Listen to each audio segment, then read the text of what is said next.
Seigneur, d'abord. Seigneur, notre Dieu, nous te bénissons, Père, pour toutes ces personnes qui vont entendre ce message.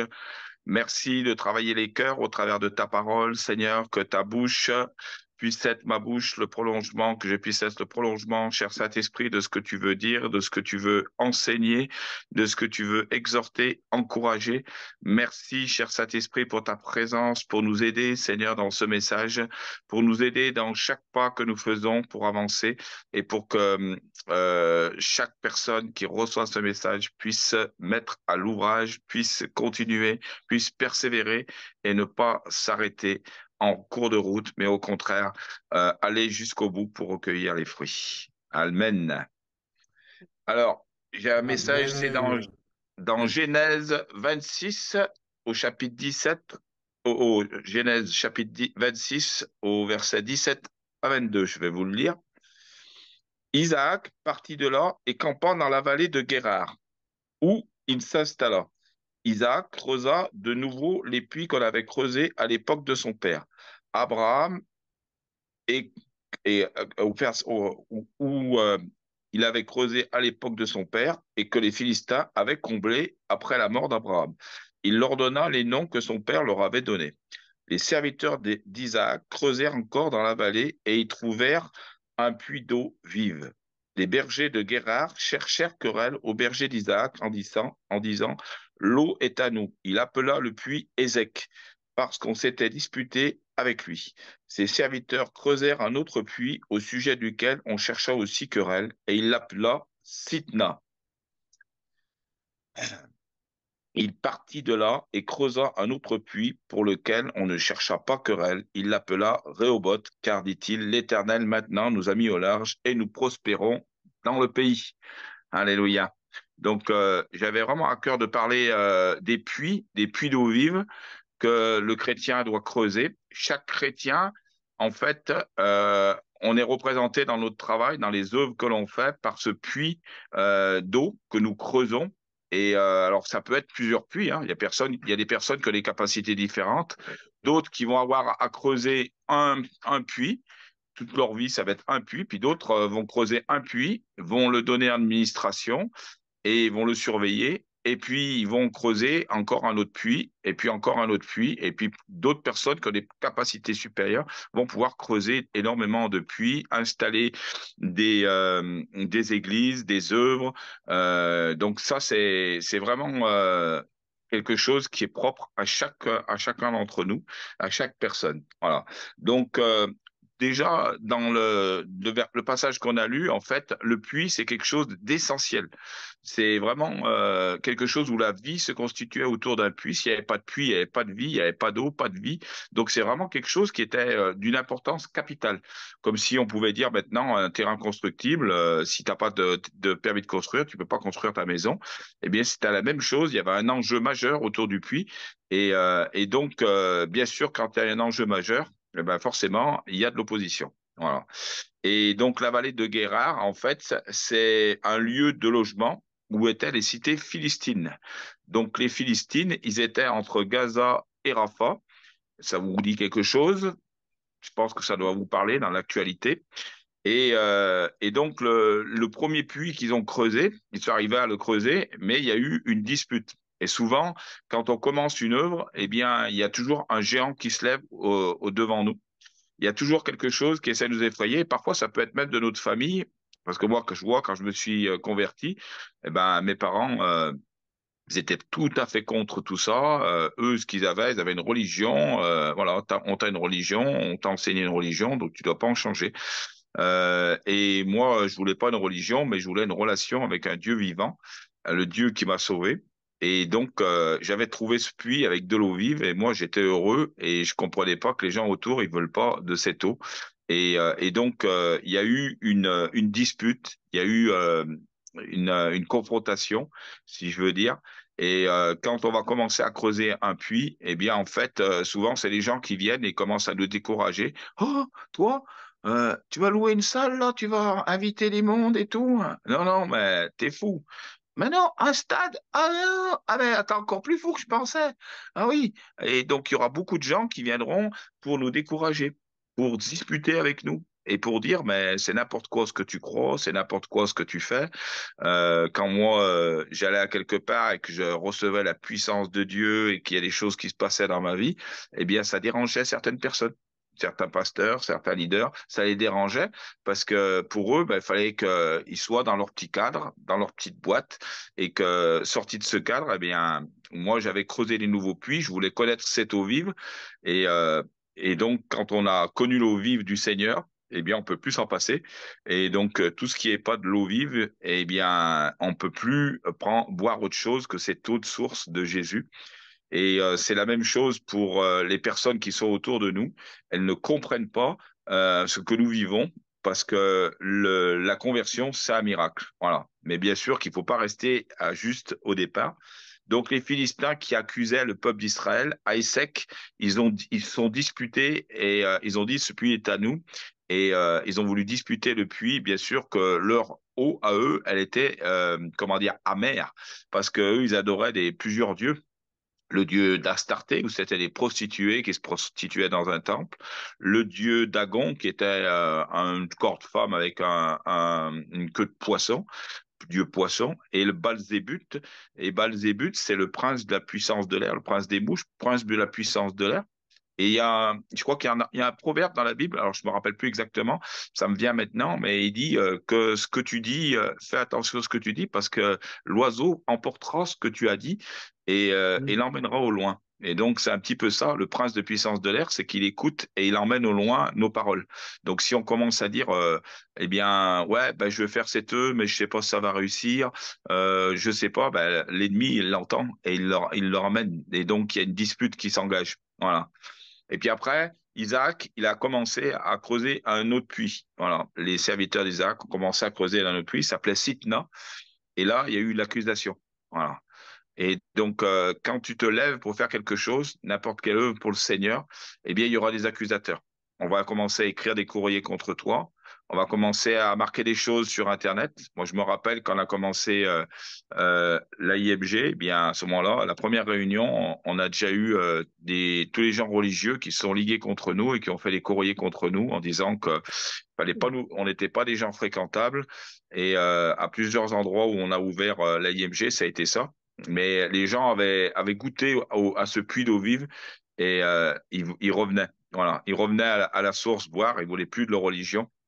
Et de toute façon, même si on t'accuse et tu seras accusé, voilà, parce que faire une œuvre pour le Seigneur sans, comment dire, sans qu'il y ait d'opposition, c'est qu'il faut te poser la question, c'est qu'il y a un problème. Voilà, c'est certainement que il y a un souci. Parce que si tu parles de Jésus et si tu creuses une œuvre pour le Seigneur, eh bien, il y aura de l'opposition. Parce que notre valeur à nous, eh bien, elle se fait que dans l'opposition. C'est-à-dire que s'il n'y avait pas d'opposition, ben, ça serait trop facile de choisir Dieu parce qu'il n'y aurait que sept choix. Mais le fait de travailler dans l'opposition, on le voit, même Jésus a accepté de travailler dans l'opposition, malgré que le diable, pour lui, il le prend et il l'écrase et il lui fait ce qu'il veut avec le diable. Mais il s'est soumis et il a travaillé dans l'opposition. Il a été accusé aussi. Et il a été disputé sur sa façon de voir les choses, sur sa doctrine parce qu'il a bouleversé le monde religieux, les gens qui avaient pris des choses de Dieu et qui les avaient mis un petit peu à leur sauce, qui avaient rajouté beaucoup de choses, et ils en avaient oublié l'essentiel qui est l'amour de son prochain. Donc, je crois que pour l'Église, ça a été la même chose. L'Église a été volée et donc les dons de prophétie ont été remplacés par des voyants. Et souvent, on voit qu'il y a un mélange dans certains domaines où les gens vont voir des voyantes carrément et en croyant qu'elles ont un don de Dieu, alors que ce n'est pas du tout le cas, puisque la Bible enseigne dans chapitre du Deutéronome 18 au verset 10, où il est dit qu'on ne trouve chez toi personne qui fasse passer sa fille par le feu ou qui invoque l'esprit des morts, qui efface sa donne à la divination. Voilà, donc ces choses sont l'abomination à l'Éternel. Donc Dieu nous garde à travers sa parole comme un garde-fou de ne pas pratiquer ces choses. Et malheureusement, ben, il y a eu une confusion. Et on voit dans certains domaines, même des fois, j'avais une personne qui était venue chez moi, on avait fait des réunions de prière. Et le gars trouvait normal que, en fait, il y ait certaines personnes qui soient religieux, hein, qui faisaient la radiesthésie. Donc, je lui dis, écoute, excuse-moi, mais dans la Bible, il n'y a aucun alignement au niveau de la divination et aucun alignement au niveau de la radiesthésie. Jésus, il s'est jamais servi d'un pendule pour pouvoir annoncer quelque chose. Ce qu'il a fait, il l'a fait, mais il a jamais pris un pendule pour pouvoir annoncer quelque chose. Ah, qu'est-ce qu'il y a? Je pense que ça a coupé. Voilà, j'ai eu une petite coupure. Excusez-moi. Donc, Dieu a volé aussi la guérison. Voilà. Et elle a été volée par l'ennemi. Et il y a eu une dispute parce que quand l'Église a commencé, il y avait un puits d'eau vive. Et ce puits d'eau vive qui a été creusé dans les premiers siècles, on voyait énormément de guérisons où les églises, principalement, étaient en église de maison parce qu'ils se cachaient pour pouvoir prier.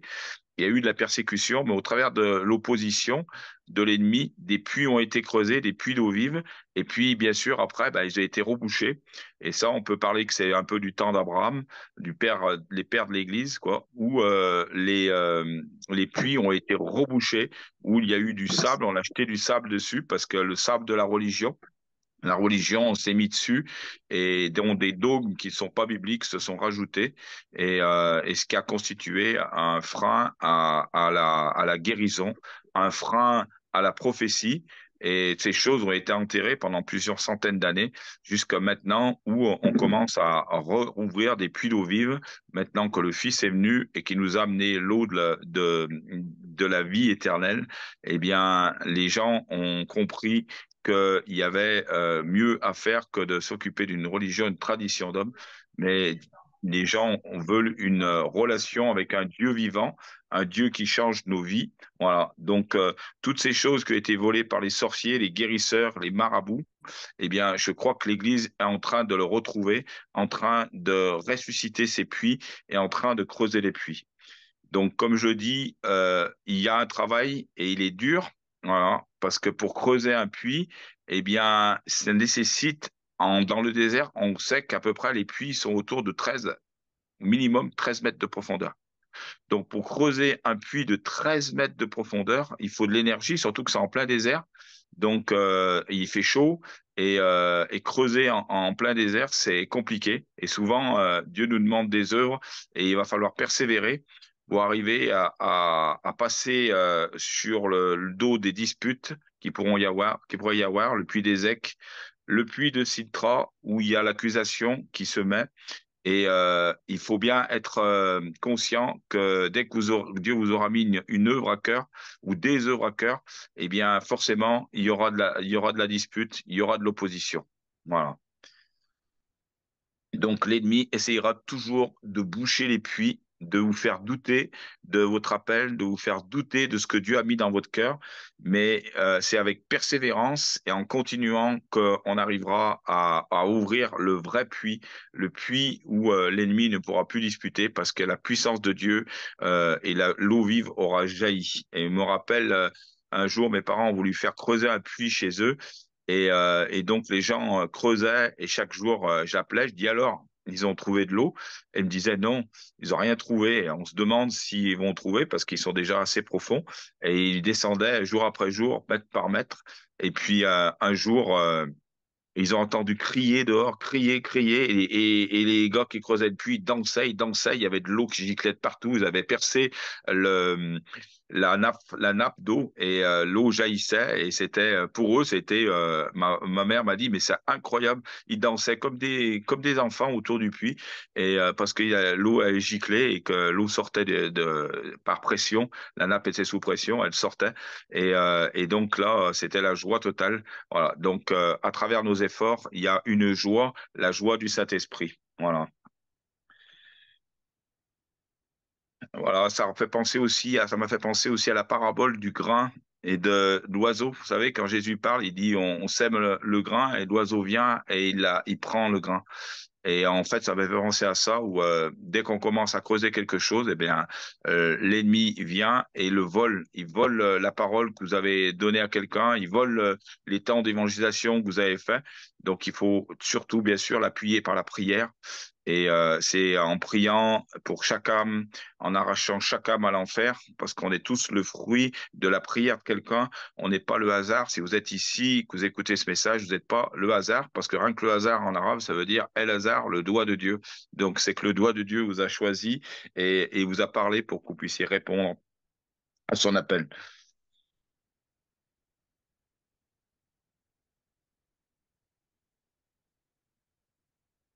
Donc c'est avec cette eau que vous allez justement abreuver ceux qui ont soif. Et l'exemple en est, c'est que Jésus a abreuvé la Samaritaine. Voilà. Et c'est vous aussi qui allez abreuver avec cette eau quand vous aurez trouvé cette eau de la vie éternelle, cette eau de la nouvelle naissance, et ben vous allez pouvoir abreuver les personnes qui sont autour de vous. Donc, ce que Dieu nous demande, c'est de ne pas creuser nos propres puits. Voilà. C'est de ne pas dire, tiens, ben, moi, j'ai à cœur de faire ça, eh bien, je vais me lancer là-dedans. Ou alors, j'ai vu une personne qui le faisait, ça marche, ben, je vais le faire. Voilà. Mais de creuser les puits que Dieu vous a demandé de creuser. Voilà. Donc, comment le creuser, à quel moment le creuser, parce que si vous allez un pont trop loin, eh bien, ça peut être dangereux, parce que c'est pas le temps de Dieu. Et beaucoup d'eux se sont enterrés parce qu'ils n'étaient pas dans le temps de Dieu. Ils avaient entendu la voix de Dieu leur demandant de faire cette chose, mais c'était pas le temps de le faire. C'était trop tôt ou peut-être trop tard. Souvent, c'est trop tôt. Et les gens se lancent dans quelque chose et après, ils arrêtent parce que, ils savent que c'est pas le moment et ils s'en aperçoivent trop tard, quoi. Et c'est dommage parce qu'ils se sont épuisés dans une œuvre et c'est vraiment dommage, quoi. Donc, et comment le faire? Voilà. Et ça, c'est important. Donc, demander à Dieu comment on va le faire, où on va le faire et à quand va le faire. Et donc, ça, c'est important d'attendre le temps de Dieu et le moment pour le faire. Voilà. Donc, après, d'autres vous rejoindront pour creuser le puits. Alors, ce que je vois, moi, c'est que Abraham, en fait, a été un père de la multitude.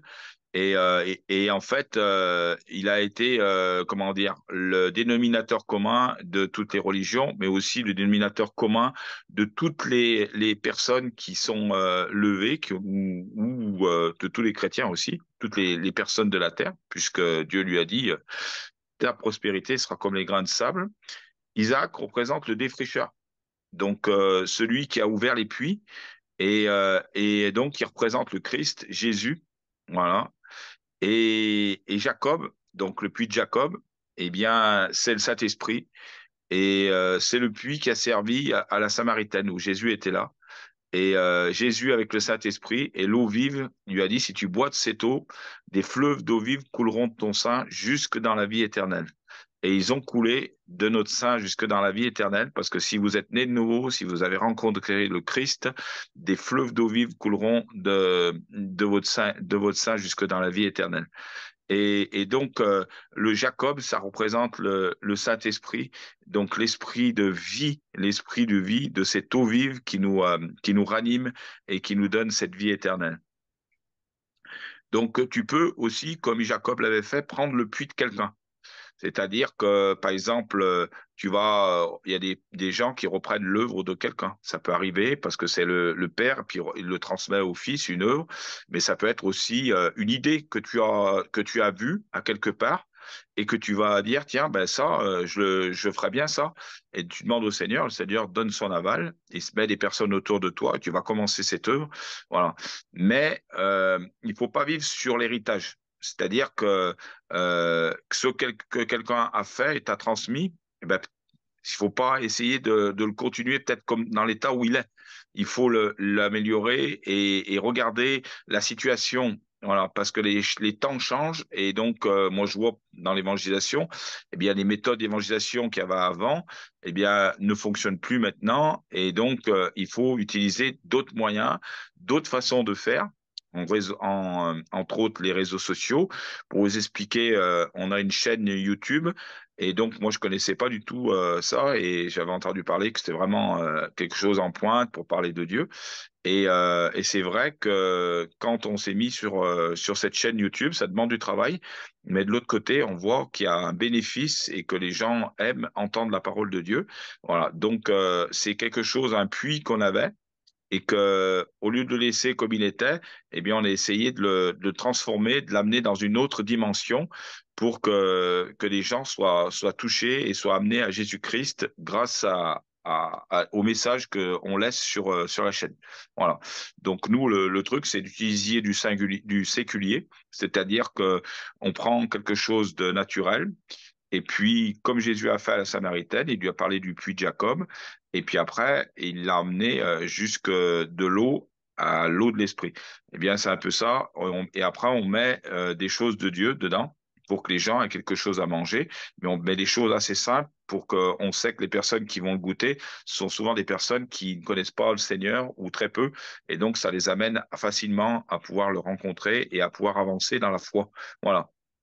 Donc, c'est ce que Dieu nous demande de prendre les puits. Si de Dieu t'a transmis quelque chose, donc tu as un héritage, tu as reçu un héritage de quelque chose, de quelqu'un, eh bien, en fait, Dieu te demande de ne pas le continuer peut-être tel qu'il est, de pas rester sur ton héritage peut-être de la nouvelle naissance, ça peut être aussi ça.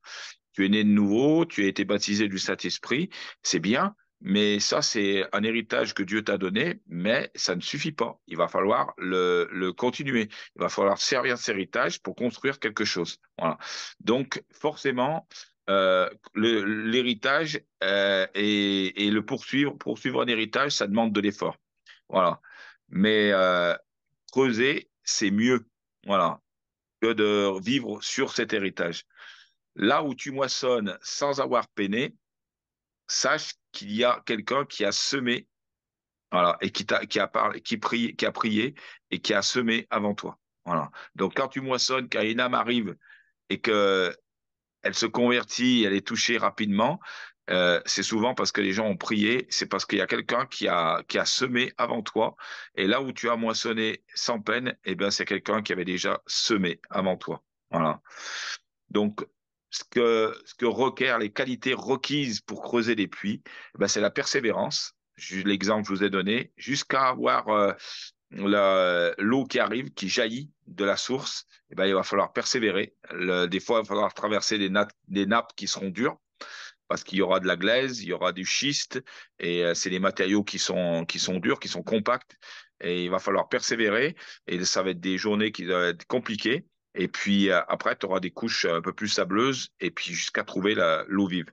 Mais quand l'eau vive, elle coule, alors là, c'est extraordinaire. Voilà, je me rappelle des réunions où il y avait la présence de Dieu, et puis quand le ciel s'ouvre d'un coup, il y a une présence de Dieu qui descend, il y a une joie du Saint-Esprit qui descend, et là, tout le monde rigole, tout le monde chante, Alléluia, et cette joie du ciel, elle vient envahir nos cœurs, et c'est ce qui est extraordinaire, cette eau vive. Voilà. Donc, ça mérite de se battre, voilà, parce que si on se bat pas, et donc on ne verra rien. Et donc, les qualités requises, c'est la persévérance. Donc, être percé et tu verras, percé et tu verras, et être vaillant. Donc, ne pas se reposer sur ses lauriers, toujours continuer le combat malgré les épreuves, et ça je connais. Voilà, toujours dire il y aura meilleur demain. Demain est un jour nouveau et il y aura meilleur, le meilleur est devant nous. Et être vaillant et être courageux. Et c'est les qualités pour pouvoir creuser des puits et pour pouvoir réussir et pour pouvoir en ouvrir d'autres. C'est ce que je vous souhaite à chacun, de pouvoir ouvrir plusieurs puits, plusieurs œuvres peut-être différentes, savoir laisser les œuvres quand le moment est venu pour aller à un autre endroit pour creuser un nouveau puits et pour réussir. Donc, se servir aussi des expériences que nous avons vécues, parce que celui qui fait des erreurs et puis qui s'en sert pas, ben, c'est dangereux, quoi. Voilà. Mais savoir qu'on va creuser un nouveau puits, on va déjà partir avec une nouvelle expérience. Voilà. Plus tu vieillis dans ta vie spirituelle, et plus tu vas accueillir de l'expérience et donc de la facilité pour ne pas perdre du temps et pour savoir quand il faut partir, à quel moment il faut y aller. Dès que tu as une équipe autour de toi, dès qu'il y a des gens qui ont la même vision que toi, c'est que c'est le temps de Dieu pour ouvrir un puits là où tu habites. Voilà. Et donc, il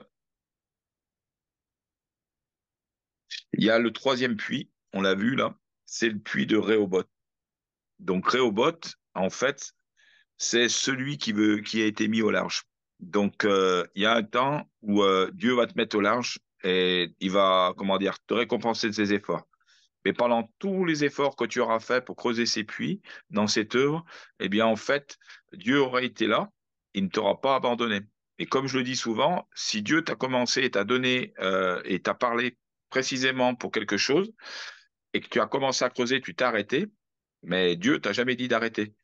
Et tant que Dieu t'a pas dit de changer de direction et de laisser le puits à quelqu'un d'autre ou de transmettre l'œuvre, eh bien, il faut que tu continues. Donc, continuer, persévérer dans l'œuvre que Dieu t'a donné de faire. Et quand moi, c'est ce que je me dis, tant que Dieu m'a pas dit de faire autre chose, eh ben, je continue dans ce que Dieu m'a dit précédemment. Donc, je garde la parole initiale que Dieu m'avait donnée et je continue. Voilà. Dans l'opposition, il faut savoir travailler dans l'opposition, travailler avec les Philistins qui sont autour de nous, le peuple ennemi qui viendra contre nous pour nous accuser. Mais il y a un moment où tu vas arriver à ton Rehoboth. Et là, quand tu vas arriver à ton Rehoboth, eh bien, il y aura la bénédiction et Dieu va te mettre au large. Voilà. Et Dieu va te donner de pouvoir voir tes ennemis et repousser. Et les gens qui se moquaient de toi, tes moqueurs et tes accusateurs, ils seront repoussés. Et là, c'est le temps de Rehoboth, c'est le temps de monter un autel à l'Éternel, c'est le temps de remercier Jésus pour l'œuvre qui a réussi, pour le puits qui a réussi, pour le puits qui te donne cette vie et cette vie éternelle. Voilà. Et cette eau vive éternelle au fond de ce puits que tu as creusé. Et donc, ça sera ce temps de mise au large, ce temps où il faudra remercier le Seigneur, monter un autel. Et c'est ce qu'Isaac a fait. Il a monté un autel à l'Éternel et il a offert un sacrifice. Eh bien, nous, on offre un sacrifice de louange à l'Éternel. On remercie Dieu pour ce qu'il a fait, pour ce qu'il nous a donné de pouvoir continuer et de pouvoir aboutir et de persévérer. Voilà, pour aller jusqu'au bout, jusqu'à la bénédiction, jusqu'à que on voit les premières âmes arriver, on voit la première église se monter et après, on va continuer sur le modèle pour en bâtir d'autres à d'autres endroits. Voilà ce que j'avais sur mon cœur ce soir. J'espère que vous avez été encouragés et que chaque personne a un puits. Donc, pas possible que vous ayez pas de puits à creuser parce que Dieu vous a donné à chacun une œuvre et je connais pas une seule personne qui n'a pas reçu des capacités, qui n'a pas reçu comment dire, de dons de Dieu. C'est impossible. Voilà. Vous avez tous des facultés différentes, mais vous avez tous reçu des capacités de Dieu pour pouvoir creuser des puits et des puits d'eau vive jusqu'à arriver à cette eau vive qui va rafraîchir, qui va ressourcer, qui va nourrir l'eau de la parole, qui va nourrir les personnes autour de vous et que vous soyez un puits de bénédiction pour tous les autres autour de vous. Voilà, j'ai fini. Amen.